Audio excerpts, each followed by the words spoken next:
So what's up guys? Welcome back sa ating YouTube channel.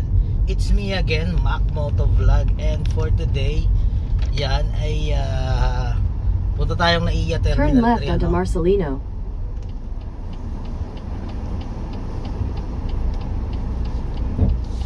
Punta tayong NAIA Terminal 3 para susunduin natin si Father Remo. Yan, kamag-anak siya ni Boss Pari. Susunduin natin. Yan nga Father eh. In 200 meters, turn right onto Holy Spirit Drive. At syempre, ang dala natin, walang iba kundi yung favorite car natin. Itong BMW. Pero hindi naman siya ganun ka-favorite ko. Favorite ko talaga yung itim, yung GT. Ngayon, ito yung unang-una kong drive noong bagong-bago ako kay Boss, which is itong BMW X1. Take the next right onto Holy Spirit Drive.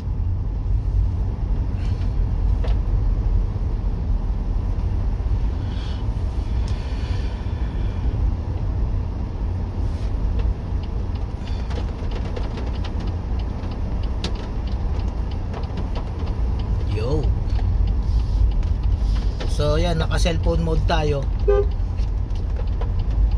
Hindi ko naman maihiga yung camera. Continue on Holy Spirit Drive for 1 kilometer. Ingay, no? Hindi ko maiganon yung camera kasi pag iniga ko yung cellphone, tinagilid ko, kamay ko lang ang makikita nyo.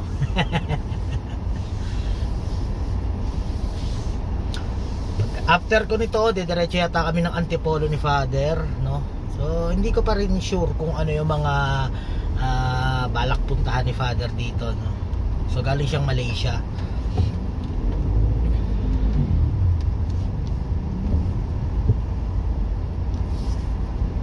To traffic, pero walang pasok ngayon nung pagkakaalam ko, no? Pero traffic pa rin, wala tayong magagawa. Yan. So maraming salamat sa mga nagsusubscribe, sa mga nanonood, ano. Yan, may mga bago tayong mga subscribers diyan. Yan, maraming thank you po sa inyong lahat. At sa mga nanonood yan, malapit na. Konti na lang, ma-reach na natin yung doon? 4,000 watch hour natin, ano. Yan, konting-konti na lang. Yan, ma-reach na natin siya.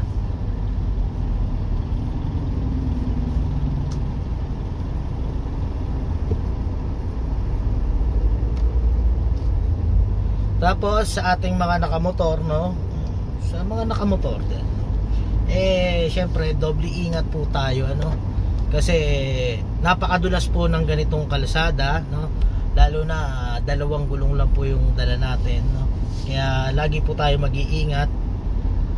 Syempre hindi natin alam kung ano yung mga aksidente sa daan, kaya much better na rin siguro yung mag-iingat tayo palagi. At yun, may mga iba pa rin nagtatanong about sa Samurai, no, kung malakas daw ba siyang humatak. Yan, may mga subscriber tayo na nagko-comment, no, na kung malakas daw bang humatak. Well, yes po, malakas po siyang humatak. Talagang 10 out of kung i-ratings ko siya ng 1 to 10, 10 ang pinakamataas, magre-rate po siya ng 8 sa akin. So hindi ko siya pwedeng i-perfect, masyadong bias. Pero 8 siya sa akin, no. Syempre hindi naman sa isang unit na alam natin na sinasabi nila na parang sirain din daw, ganyan, no. Sa kanyang torque na 14 Newton meter, well, malakas po siyang humatak. In 200 meters, turn right onto Commonwealth Avenue, Don Mariano Marcos Avenue. Yun. Oh my goodness. Dito ka tumutok. Naku.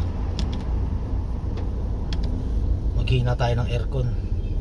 Masyadong malakas, nagmumoist na yung buong paligid ko. Wala akong nakita dun. Loko.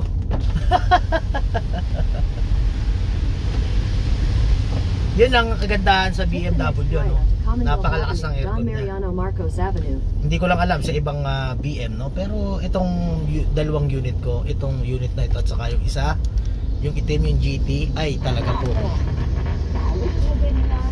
napakalakas po ng ano niya. May pinagdadaanan ako ng mga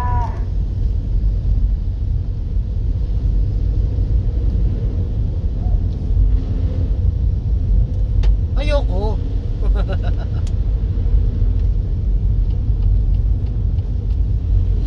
At syempre, magbaon tayo ng kapote palagi, ano.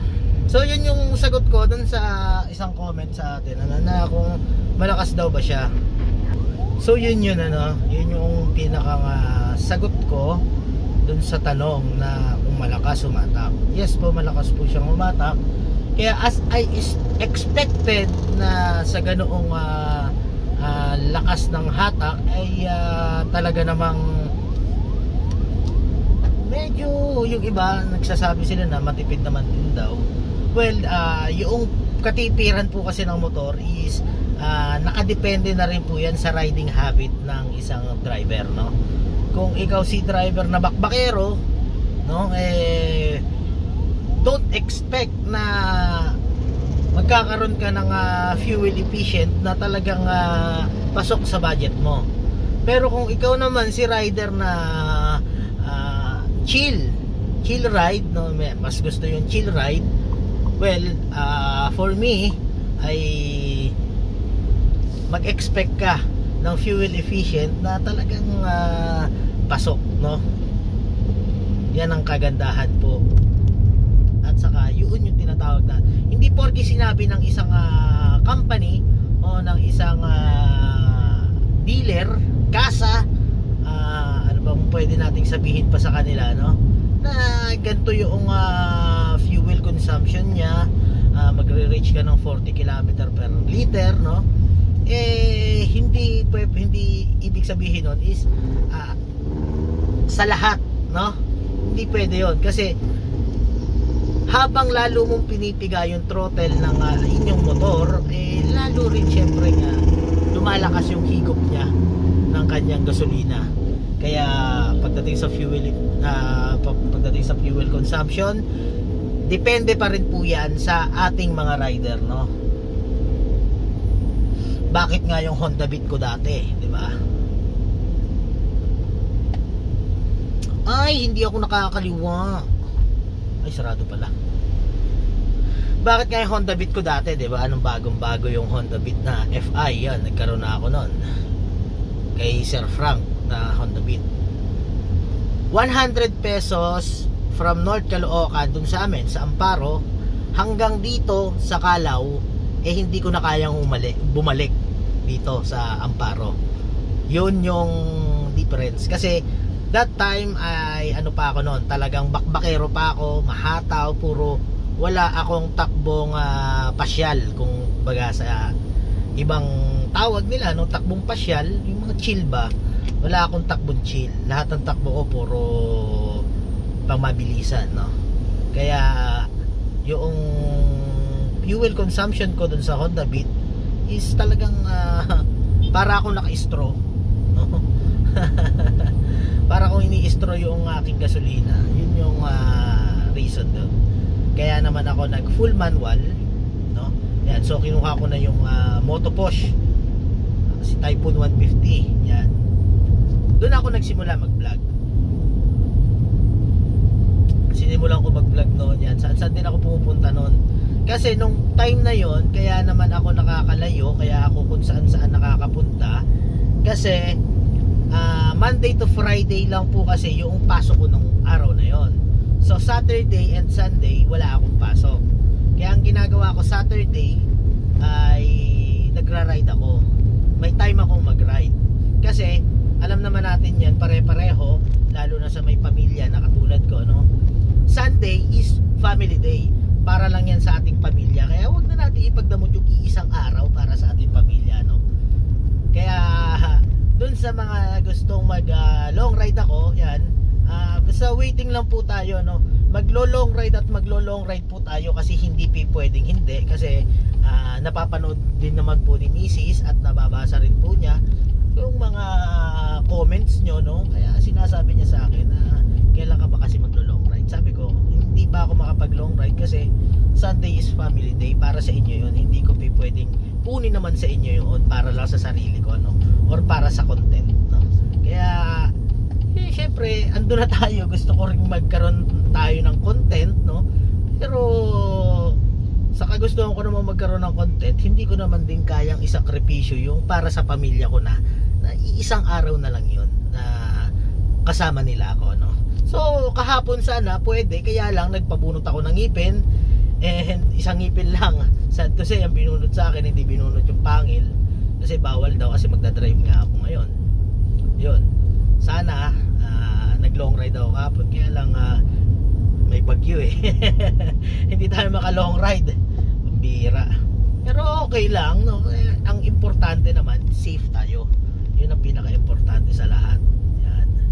At pag nag-long ride naman ako, siguro yan, magagamit ko pa rin yung boots. In 300 meters at the roundabout. Nakitsura ko no, no? Pero no choice ako, kailangan ko siyang gamitin for my safety, no? Kasi syempre once na umalis tayo sa bahay at magra-ride tayo ng ganyan, hindi naman natin ina-expect yung mga pwedeng mangyari sa atin sa daan, like disgrasya, no? Mga aksidente na yan. Kaya mas maganda pa rin yung naka full gear tayo pagka nag long ride tayo. Or hindi naman natin pwedeng sabihin na long ride, no? Kasi malapit lang din naman yung nasa isip ko na pupuntahan ko, no? Yan, siguro dito lang ako pupunta sa may Pililla, Laguna, yung sa may windmill doon. Yan, doon lang siguro ako pupunta, no? Para rin makagawa rin tayo ng content natin, ano, na pagdating sa Samurai, yung consumption na gagamitin ko sa malayong biyahe na malapit lang naman eh makikita pa rin natin, ano. So hindi man siya ganun kalayo, okay lang, pero meron pa rin tayong time na makalayo, no? Basta pag-aaralan natin yan. So yan, nandito na ako sa Elliptical Road, mas kilala natin na Quezon City Circle, no? Wow, may malaking truck. Anyway, grabe, no? Yan ang trabaho. Fully charged battery, fully charged. Unplugged charger. Saka isa pa, kaya rin hindi tayo maka long ride ngayon, or hindi tayo makagawa ng mga vlogs na nagra-ride, no? So nakakagawa lang ako ng vlog kamukha nito. Yan, wala yung boss ko, diba? Wala kasi yung boss ko, kaya pwede, no? Isa pa, umaga naman, no? Kadalasan kasi nito mga nakalipas na araw or buwan, talagang hectic yung schedule ni boss. Siyempre, once na hectic yung schedule ni boss, ganun din ako. Kasi hindi naman pwede na siya lang mag-isa yung magdadrive, no? Kailangan ako, kasi may edad na rin yung boss ko eh. Ayaw ko rin naman siyang pabayaan magmaneho. Kaya minsan kapag yung pupunta kami sa malayo, tatanungin niya ako kung inaantok ko na ba. Kung inaantok ka, pwede naman ako mag-drive. Yan. So ang ginagawa ko noon, sasabihin ko lang, iihi lang ako, then iinom na ako ng energy drink para mawala yung antok ko, kasi ayaw ko siyang pabayaan magmaneho. Hindi naman sa wala akong tiwala sa boss ko. Siyempre, ano kung silbi ko bilang isang driver niya, no? Kung siya pa rin yung pagmamaneho. In 400 meters, right left to stay on Quezon Kaya Avenue, kailangan ko gawin yun. Hindi naman palagi. Minsan kasi may pupuntahan kami na nakakatulog naman ako kahit papano. Kaya okay lang naman sa akin. Kaya kahit na malayo yung pupuntahan namin, hindi ako inaanto kasi nakatulog ako. So, yan, malapit na, Vermont na, no? Yan, kakanta na naman si Jose Marichan. Yan, kaya yan, pakaintayin nyo na lang yan sa mga radyo nyo, no? Yung whenever I see girls and boys selling lanterns on the street. So ayun lang muna guys, at maraming salamat ano. At mamaya meron pa tayong gagawing video pag medyo sinipag-sipag pa tayo, no? Pero dito pa rin sa sasakyan na to, no? So ngayon muna ay makikipagsuntukan muna ako dito sa traffic, no?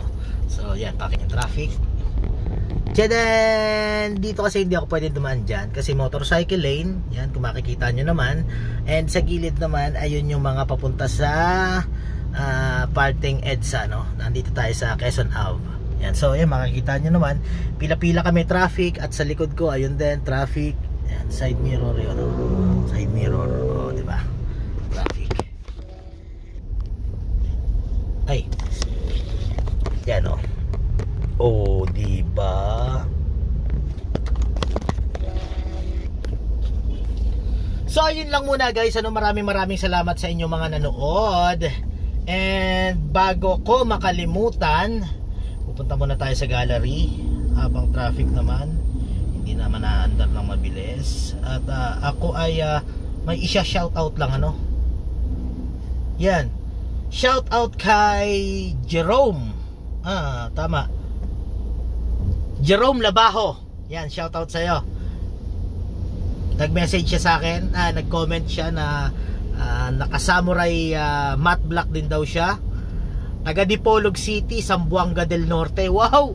Apakalayo. Thank you so much sa panonood, idol. Yan, maraming salamat sa iyo, sir, ano. Ngayon ka na ba? Nakakatuwa naman, ano. Kasi imagine, hanggang doon pala nakakarating itong mga kalokohan na ginagawa ko, no. So yan, maraming salamat. Palagi kayo mag-iingat, ha. Huwag niyong kakalimutan yan. Hindi importanteng mabilis tayo, hindi importante na kaya nating ibit yung time na dun sa pupuntahan natin. Ang importante, makakabalik tayo sa family natin ng safe, buo.